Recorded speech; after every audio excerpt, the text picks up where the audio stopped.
Bonjour à tous, Aurélie de Barochet, je suis directrice du pôle conseil de chez Moonshot et aujourd'hui je vais vous parler d'engagement. Je vais vous parler d'engagement déjà parce que c'est une pratique qui est vraiment très importante chez les investisseurs responsables, qui prend, on va dire, de plus en plus de place dans leur politique. Et je vais vous parler d'engagement parce que j'ai moi-même été analyste ESG dans plusieurs sociétés de gestion précédemment et j'ai mené plusieurs actions d'engagement et je sais à quel point cela nécessite des ressources et à quel point c'est important quand on est un investisseur responsable de faire une action d'engagement. Donc pour vous parler d'engagement, on a préparé cette présentation qui est en 3 parties.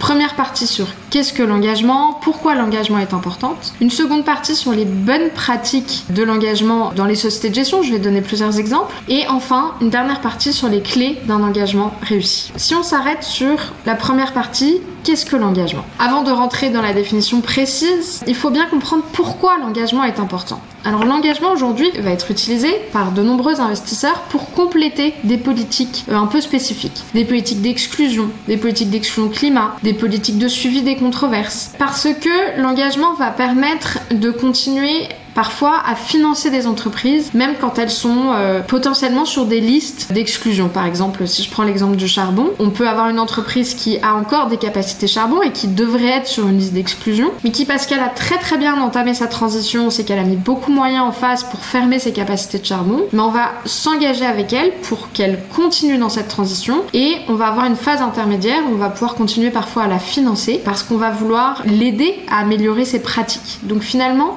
l'engagement, ça va permettre vraiment d'accompagner la transition des entreprises et ça, c'est quelque chose que les investisseurs cherchent vraiment à faire de plus en plus. Enfin, l'engagement, dans certains pays, elle est au cœur des politiques d'investissement responsable. Quand on est un fonds ESG en Angleterre, en fait, souvent, on fait essentiellement de l'engagement. Pour autant, c'est des pratiques qui sont difficilement mesurables, traçables, parce que c'est évidemment difficile de savoir si, quand une entreprise a changé de ses pratiques, c'est difficile de savoir si c'est parce qu'on a fait une action d'engagement en tant qu'investisseur, c'est mon action d'engagement qui a fait évoluer la pratique de l'entreprise, ou est-ce que l'entreprise a évolué sous des facteurs relativement différents et diffus. Et donc, le fait que cette pratique soit difficilement mesurable fait qu'elle a aussi de plus en plus l'attention des régulateurs ou du marché en règle générale, et donc il faut être très attentif quand on est un investisseur, à avoir bien formalisé ses actions d'engagement et à être transparent et à bien rendre des comptes. C'est des choses dont je vais revenir, sur lesquelles je vais revenir plus tard. C'est important aussi parce que le label ISR, qui est en train d'être réformé dans sa nouvelle version, prévoit une place assez importante à l'engagement, notamment parce qu'elle va demander une formalisation assez précise des éléments d'engagement dans sa politique, de préciser des mesures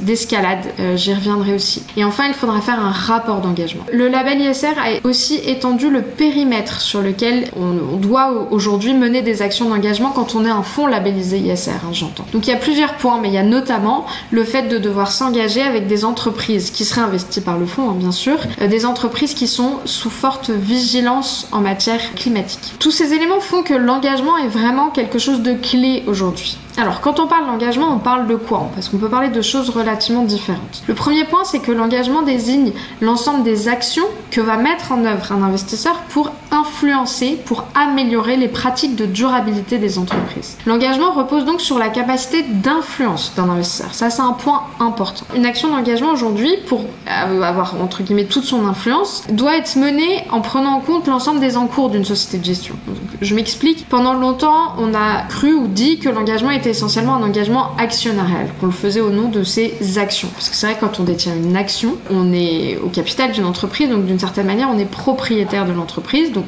de facto, on a une position d'influence, ce qui est entièrement vrai. Mais aujourd'hui, on se rend bien compte que on peut aller tout à fait discuter formellement avec une entreprise, faire une action d'engagement quand on est détenteur de dette ou vraiment dès lors qu'on est investisseur d'une entreprise. Et tout ça fait que le fait qu'il faut une capacité d'influence, on y reviendra, quand on parle d'engagement, il faut un formalisme, il faut un suivi dans le temps, etc. Tout ça nécessite des ressources qui sont importantes. Donc finalement, quand on fait de l'engagement, il faut bien déterminer ses objectifs, il faut bien cadrer l'engagement et il faut qu'il ait une utilité, in fine, pour la gestion, bien sûr. Donc quand on parle d'engagement, il peut y avoir plusieurs étapes dans l'engagement, plusieurs actions différentes. Une des choses à bien comprendre, c'est que le dialogue, quand on dialogue de manière opportuniste ou informelle avec une entreprise, quand on fait ce dialogue seul, même si on aborde des sujets ESG, ça ne suffit pas à qualifier une action d'engagement. Ça, c'est un point qui est extrêmement important. Pourquoi ça ne suffit pas? Parce que, bien sûr, un dialogue ESG va nous permettre d'apprendre beaucoup de choses sur l'entreprise. Mais ce n'est pas ça qui va nous permettre d'améliorer les pratiques de l'entreprise. Un dialogue ne va pas être suivi dans le temps. On ne va pas forcément garder bien la trace de tous les éléments qui ont été discutés avec l'entreprise. Finalement, quand on parle d'engagement, on parle de dialogue formel, donc ça j'y reviendrai, qu'est-ce qu'un dialogue formel, d'utilisation aussi de la politique de vote au service de l'engagement, je reviendrai sur ce point, et enfin au dépôt de résolution d'actionnaires. On n'est pas obligé de faire toutes ces étapes pour avoir une action d'engagement. Toute la partie de dialogue formel, on va voir, c'est vraiment le cœur de l'engagement et cette étape-là suffit pour avoir une action d'engagement. Là, je vous donne juste un exemple rapide d'une société de gestion, en l'occurrence la Banque Postale AM, qui a bien distingué les dialogues et l'engagement en expliquant bien à quoi sert un dialogue et à quoi sert l'engagement. Ce sont deux choses qui ont des finalités différentes. Les deux sont importants dans un processus ESG, mais les deux ont des finalités différentes. Maintenant, je vais rentrer un peu plus dans le détail des étapes de l'engagement et pour vous montrer aussi certaines bonnes pratiques de société de gestion. Donc l'étape, entre guillemets, le cœur vraiment de l'engagement, c'est le dialogue qu'on va avoir de manière formelle avec l'entreprise où on va en fait lui dire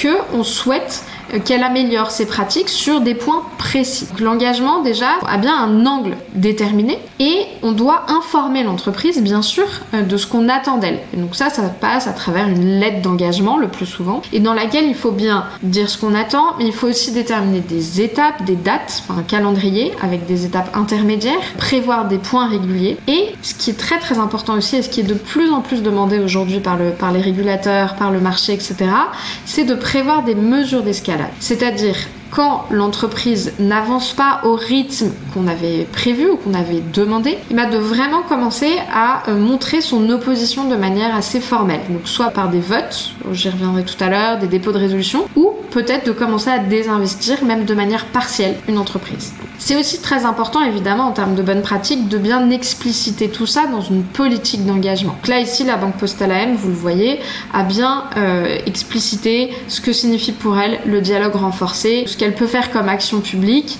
et ensuite, elle a détaillé ses mesures d'escalade. Donc ça peut être la dégradation de sa note ESG, l'allègement d'une position ou un désinvestissement total. Le dialogue formel, du coup, va prendre du temps, c'est des ressources, hein, ça je le disais tout à l'heure. Il faut vraiment des ressources qualifiées, c'est-à-dire pour entamer un dialogue de cette nature-là avec une entreprise, il faut avoir une connaissance solide de l'entreprise, du secteur d'activité. Il faut, du coup, pour une société de gestion, bien choisir ses cibles. Alors on va les choisir en fonction de thèmes d'engagement prioritaires et il faut aussi choisir ses cibles en fonction de ce qui est vraiment pertinent pour les gérants, de ce qui est important dans le processus d'investissement. Ça aussi, en termes de formalisme, là vous avez un exemple de Edmond Rothschild Asset Management qui explicite assez bien tout le processus que va suivre une action d'engagement. Donc il y a des étapes de validation, parce que on va le redire, mais on parle au nom de la société de gestion. On ne parle pas au nom d'une équipe ESG par exemple, donc il faut bien avoir une validation. Il faut un suivi. On initie le dialogue et en cas d'échec, il va y avoir des décisions de gestion. Donc c'est vraiment très important de bien avoir impliqué les gérants, de bien avoir pris en compte les exigences des processus d'investissement quand on parle d'engagement. Ici, vous voyez des exemples de thèmes d'engagement que les sociétés de gestion ont un peu sélectionnés pour cadrer en fait leur action d'engagement. On peut avoir des thèmes relativement larges, on peut essayer d'être un peu plus précis. À droite, vous avez un exemple de la française AM qui cible beaucoup d'éléments environnementaux, changement climatique, capital naturel, et puis sur le social, le capital social. Quand on est un petit investisseur, on n'a pas forcément la capacité d'influence suffisante pour aller voir n'importe quelle entreprise. Du coup, il y a ce qu'on appelle l'engagement collaboratif. L'engagement collaboratif, c'est un engagement qui va être mené avec plusieurs investisseurs et ça va permettre du coup d'avoir une capacité d'influence plus grande puisqu'on va aller voir une entreprise et on va lui parler au nom de plusieurs personnes. Quand on cherche à faire une action d'engagement collaborative, on peut soit en initier une, on dit qu'on est lead dans ces cas-là, soit participer à une action qui existe déjà. Ce sont vraiment des pratiques importantes puisque les sociétés de gestion, du coup vraiment ça leur permet de mutualiser leurs ressources aussi pour pour bien mener ces actions. Donc dans les actions d'engagement qui sont assez connues, il y a notamment le Climate Action 100+, qui vise du coup les aspects climatiques, qui a été décliné sur le sujet biodiversité s'il s'agit du Nature Action 100. Il y a aussi, pour vous donner un exemple, sur un sujet social, le Club 30% qui va pousser les entreprises à avoir au moins 30% de femmes dans son top management. Ça, c'est une action d'engagement qui est intéressante et qui a eu beaucoup de succès ces 2 dernières années. Une fois qu'on a vraiment entamé ce dialogue, etc., donc on a vu l'entreprise plusieurs fois, il y a eu peut-être certains points d'amélioration, mais pas tous, ou alors ça ne va pas assez vite. On peut estimer qu'il est temps de mettre un moyen de pression en fait supplémentaire sur l'entreprise et d'exercer, de montrer un peu entre guillemets son mécontentement en exerçant des votes négatifs à l'Assemblée générale. Le vote, c'est un moyen assez efficace d'exercer sa capacité d'influence. Et ce qu'il faut comprendre, c'est que la politique de vote, donc c'est un sujet très vaste, mais la politique de vote peut être mise au service de la politique d'engagement. Et ça, c'est aussi une bonne pratique. C'est-à-dire de vraiment prévoir des cas assez spécifiques dans la politique de vote. On va pouvoir voter contre des résolutions assez classiques d'Assemblée générale, l'approbation des comptes, la nomination d'un administrateur, et on va voter contre quand on n'est pas d'accord avec certains éléments stratégiques de l'entreprise. Par exemple, on peut voter contre le renouvellement du président du conseil d'administration pour inciter l'entreprise à renforcer sa stratégie climat. Et ça a du sens parce qu'il faut bien avoir en tête que le conseil d'administration est responsable pour définir les grandes orientations stratégiques de l'entreprise. Donc la stratégie climat fait partie, d'une certaine manière, des compétences du conseil d'administration. Ici, vous avez un exemple de la politique de vote de Groupama Asset Management qui va voter contre le renouvellement des présidents des conseils d'administration dans des grosses entreprises quand il n'y a pas de stratégie RSE ou quand il n'y a pas de comité RSE. Dans le cadre de la politique de vote, on a certaines résolutions qui sont prévues sur des sujets un peu précis. Donc on a ce qu'on appelle les Say on Pay et les Say on Climate. Le Say on Pay s'occupe de rémunération et le Say on Climate de stratégie climat. Ce sont des résolutions, surtout pour le Say on Climate, qui aujourd'hui ne sont pas obligatoires, enfin les entreprises les mettent à l'ordre du jour de leur assemblée générale si elles le souhaitent, et dans cette résolution, elles vont demander aux actionnaires leur avis sur la qualité de leur stratégie climat. C'est important parce que ça permet de recueillir vraiment l'avis de l'ensemble de ces actionnaires. Ces Say on Climate aujourd'hui sont uniquement consultatifs, c'est-à-dire que un vote contre ne va pas imposer à l'entreprise de revoir sa copie. Mais c'est un signal qui est important et les entreprises sont très attentive au niveau de vote contre d'une résolution. Un niveau de vote contre d'une résolution même de 20 ou 30%, donc disons qu'il y a 70% de vote pour et 30% de vote contre, c'est déjà un signal très négatif qui est envoyé par les actionnaires et l'entreprise l'entend. On n'est pas obligé d'aller jusqu'à une résolution qui est rejetée pour que l'entreprise réagisse à un mécontentement des actionnaires. C'est pour ça que la politique de vote, c'est vraiment un moyen de pression relativement efficace sur les entreprises. Enfin, si on continue sur le sujet des votes et des assemblées générales, on peut aussi, en tant qu'investisseur, aller déposer une résolution à l'assemblée générale. Donc ça, on l'écrit nous-mêmes et on va la déposer, elle fera partie de l'ordre du jour de l'assemblée générale. C'est une action qui va rarement jusqu'au bout, pour de nombreuses raisons. Déjà, elle est rarement actionnée. Et puis, quand on cherche à le faire, il faut respecter une procédure juridique qui est extrêmement contraignante. Il faut avoir un poids minimal au capital, donc il faut être plusieurs investisseurs. Ce type d'action, en général, on est accompagné d'organisations qui sont spécialisées sur ces sujets. Mais en fait, ce type d'action, ce qu'il faut comprendre, c'est qu'elle est réussie pas uniquement quand on va jusqu'au dépôt effectif de la résolution. Souvent, le fait d'aller voir une entreprise à plusieurs investisseurs pour dire voilà, ça fait plusieurs années qu'on parle de ce sujet, et là vraiment ça n'avance pas, ou pas assez vite, ou on ne va pas dans la bonne direction selon nous.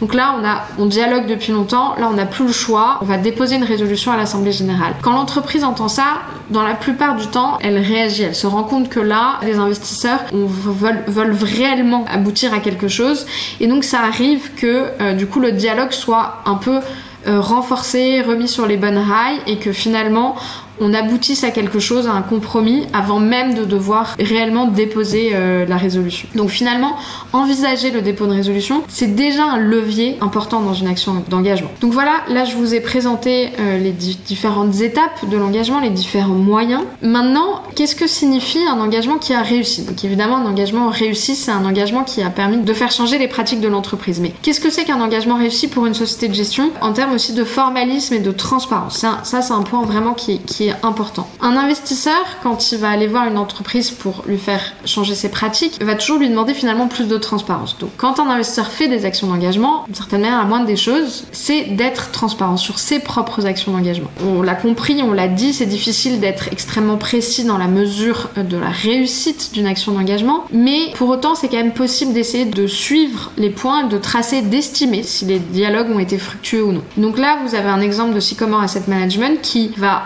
bien lister l'ensemble de ses actions d'engagement. Donc 120, c'est un nombre qui est vraiment conséquent. Si on parle de dialogue formel, c'est nécessite des ressources qui sont quand même vraiment nombreuses. Et là, on voit que Sycomore AM a essayé de mesurer les actions d'engagement qui avançaient bien, et elle estime que 38% de ces actions ont des progrès, du coup qu'il y a des progrès qui sont observés. Donc ça, c'est une initiative qui est vraiment intéressante. Et il faut bien sûr, dans le reporting des sociétés de gestion, donner des cas concrets. Donc là, je vous avais un exemple d'une action d'engagement de Mirova sur Ørsted. Ça permet de donner des cas pratiques, ça donne de la matière, ça démontre vraiment la réalité du processus d'engagement pour une société de gestion. On sait que parfois c'est compliqué parce qu'on a toujours envie de garder ce dialogue un peu confidentiel aussi, mais c'est important, c'est pas forcément du name and shame, hein, ça permet aussi à l'investisseur d'être crédible dans sa démarche. Pour conclure, l'engagement, il faut surtout éviter que ce soit des actions qui sont menées sans suffisamment de formalisme, sans suffisamment de rigueur, puisque dans ces cas-là, vraiment, l'investisseur peut être accusé de greenwashing très très vite dès qu'on parle d'engagement. Quand on se sert de l'engagement pour compléter une politique d'exclusion, une politique de suivi des controverses, donc finalement qu'on va justifier la conservation d'un titre au nom d'une action d'engagement, il faut qu'on soit extrêmement rigoureux dans la manière dont on mène cet engagement. Il faut qu'on respecte un calendrier précis. Il faut que le nombre de cas qui soient de fois où on utilise ces exceptions soit réellement limité et justifié. Il faut toujours aussi, pour éviter d'être accusé de greenwashing, aller chercher le soutien de sa direction et évidemment des gérants. De sa direction parce qu'on parle au nom de la société de gestion, des gérants parce que finalement, à la fin de l'engagement, il faut prendre une décision d'investissement. Et donc il faut bien avoir mis dans le processus depuis le début la gestion. Il faut respecter tout le formalisme. Informer l'entreprise, avoir bien déterminé un calendrier, prévoir les points d'étape aussi entre l'entreprise et l'investisseur, prévoir les modalités d'escalade. Encore une fois, c'est quelque chose qui est de plus en plus demandé. Et enfin, il faut publier un rapport d'engagement précis. On vient de le dire, mais c'est vraiment essentiel pour crédibiliser la démarche d'un investisseur responsable. Donc dans tout ça, Moonshot peut vous aider à plusieurs titres. Moonshot peut vous aider à revoir votre process d'engagement, à vous apporter des pistes d'amélioration. Moonshot peut aussi vous aider à formaliser tout ça à travers une politique d'engagement, vous aider à construire un rapport d'engagement qui soit précis, crédible, etc. C'est un sujet qu'on aime beaucoup, donc n'hésitez pas à nous contacter si vous avez besoin de conseils sur l'engagement. Au revoir, à bientôt.